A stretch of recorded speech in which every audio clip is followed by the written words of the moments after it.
What is going on, everybody? Welcome back to the Lifestyle Vision Podcast. This is my self-love journey, episode 6, and I'm going to change it up a little bit this week. So I've been giving you updates. I've been giving you just things that I'm doing, things that are working for me, things that maybe aren't working for me. And what I wanted to do this week was, after 5 episodes of this, I wanted to give you, just over the course of the first 5 months of the year, what I've learned the most about myself, about my self-worth, about happiness, about my identity, all these different things. And hopefully from this, you can also get some things to help move you forward. Because the purpose of this series on the podcast is just 10 minutes every week of me kind of riffing on my life, riffing on things I'm doing to better my situation, better become more love myself more, believe in myself more, accept myself more, in hopes that other people can. Because I just know that this aspect of our lives is probably the most important thing. If we don't love the person that we have to be with, because there's only one person in our lives that we have to be with. You don't have to be with your spouse. You don't have to be with your kids. You don't have to be with your friends. You don't have to be with your parents. You don't have to be with all these people else. Although, I'm sure a lot of you want to be with these people. You are with them a lot of time, but the only person you have to be with 24/7, 365, your whole life is yourself. And so if you don't love yourself, it's going to be a long life. And that's what I've figured out over the course of my first 28 plus years on this earth, is that there's been certain times in my life and seasons in my life that have been really long because I have not been in a good place and I've not loved myself. And so kind of getting into it, things I've learned about myself this year so far, kind of a reflection period. I've learned that I'm somebody who really wants to be happy, wants to love myself, wants to make an impact in the world, and will do really anything to get there, right? Like I am constantly spending money on myself, trying to better myself, which I'm super proud of. I'm constantly trying to find the answers, right? I'm constantly trying to explore, try different things, a lot of trial and error. I think sometimes I don't try things long enough, which is something that a lot of people struggle with, right? Not trying things long enough, doing the trial and error piece. But I've also learned that I'm somebody who tries to apply a lot of different things all at once. And I think it's best to try to apply one thing for a decent period of time, month, 2 months, and see if that works. And then if it doesn't, what did we learn from that situation? And what can we try to apply next? Don't try to apply 10 things like I've done a lot of, where it's like, oh, I read this book, listened to this podcast, I have this person tell me this thing, and now I'm going to try to apply all of it all at once. It's not working. It doesn't work. And that is why with my identity situation and just how I view myself has not always been great, because I see these results happening. I have these results, like I'm going after these goals, I'm trying to get these results, and they're not happening. Right. And then it's like, oh, what do I need to do to change that? How can I get there? How can I get there quicker? And so simplifying has been the biggest approach. And I've learned over the last month to really take the pressure off, relax. And that is the type of thing that puts me in the best space. And that detaching from those goals, detaching from those timelines, and just trying to do my best on a daily basis and be able to look myself in the mirror and be like, yes, you did it. You put in the best effort. You did all you could today. You put it out on the field. You're doing a great job. That's all we can do. And that's some things I've been learning about myself. I've learned when it comes to self-love, a lot of it is around just basing your self-worth around the effort that you're putting in on a daily basis, right? Basing self-worth around being a good person, around being there for people. If you can base your self-worth on things that you can actually control, you're going to be in a better spot. Because for my life, I've based a lot of my self-worth on external things. I've based a lot of my self-worth on the results that I'm getting. And guess what? When you're doing that, I've based a lot of self-worth as well on what other people think of me, right? I can't control these things. And although it would be nice to have more people like me, right? Like it'd be nice for 100% of the people that I come in contact with to like me, I've realized that it's impossible to please everybody, right? And this is something I'm greatly working towards, is to really not care at all about what other people think of me, not care at all about the judgment I'm going to get, and just care about being a good person, doing what I can to move towards my dream, doing what I can to impact more lives, doing what I can to reach these goals, and just be able to love what I'm doing. Because if I love myself, if I like myself, if I like what I'm doing, I love the effort I'm putting in, I'm a good person, I'm making an impact, I'm doing what I can on a daily basis to move the needle forward towards my dreams and impact that I want in this world, that's all I can do. And so I'm really trying to take that self-worth from the results, from these other people, and I'm trying to put it back within myself. And so I've tried to develop this mantra, which is around just that my self-worth, power, and authority comes from inside. Because when it comes from inside, when we base our self-worth internally, then we are going to get a lot better results, because we don't need to look outside to feel good. We can bring it back inside. And also that brings me to happiness, right? I've always been somebody who has tried to be happy. And I think a lot of the things that I've done have been because I've wanted more happiness and I've wanted to feel better on a daily basis. And I've had this almost, even though I know it's unrealistic, I've had almost this expectation that there is a possibility out there of just every day being happy, every day being bliss, every day just loving life.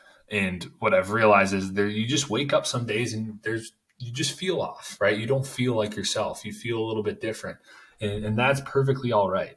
But I think that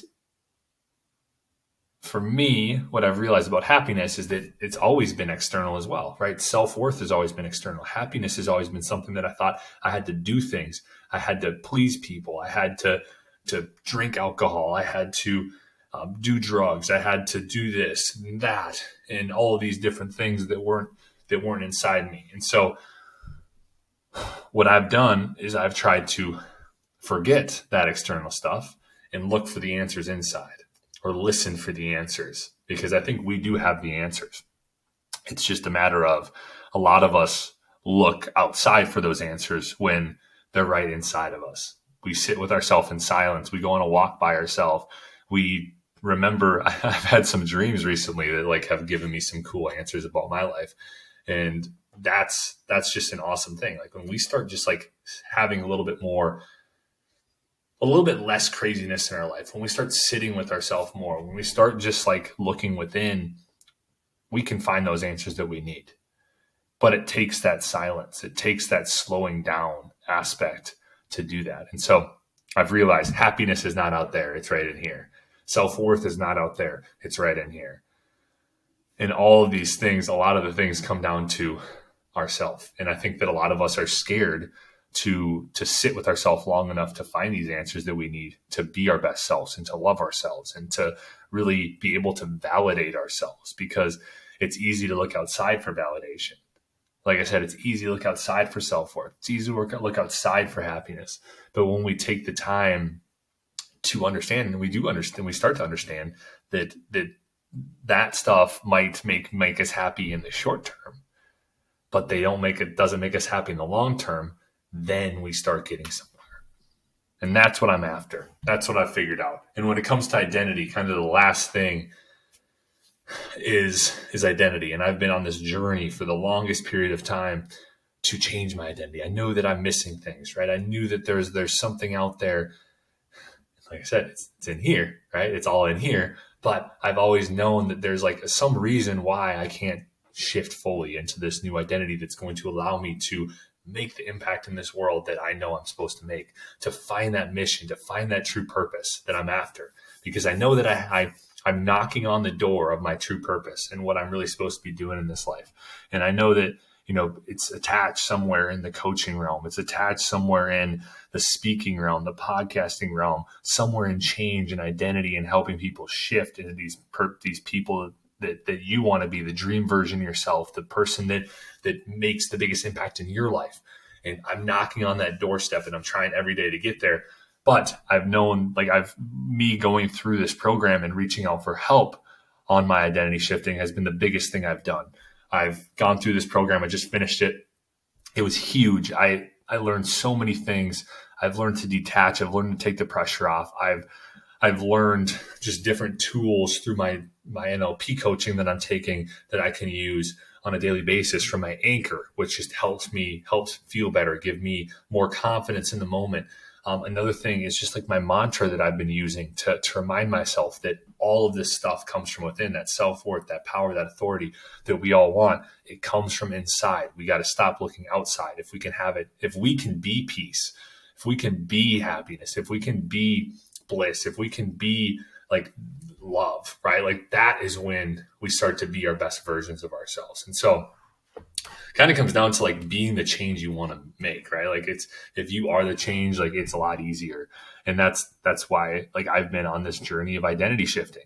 And so I've realized through that, just to kind of finish up here, that if you can figure out what you're currently doing, right? If you can figure out your false beliefs you have about yourself, these things that are holding you back, these anchors in your life, if you can figure out the things that you're not happy about in your current situation, and then on the other side of the coin, you can figure out what you truly, truly want, the person you truly, truly want to become in this life, the person that it's going to take you becoming to reach your dreams and be the best version of yourself. That is the first step in identity change. And then from there, we have to just constantly push forward and constantly just work on and have these tools within our toolbox, which I'll continue to talk about over the course of these self-love journey episodes.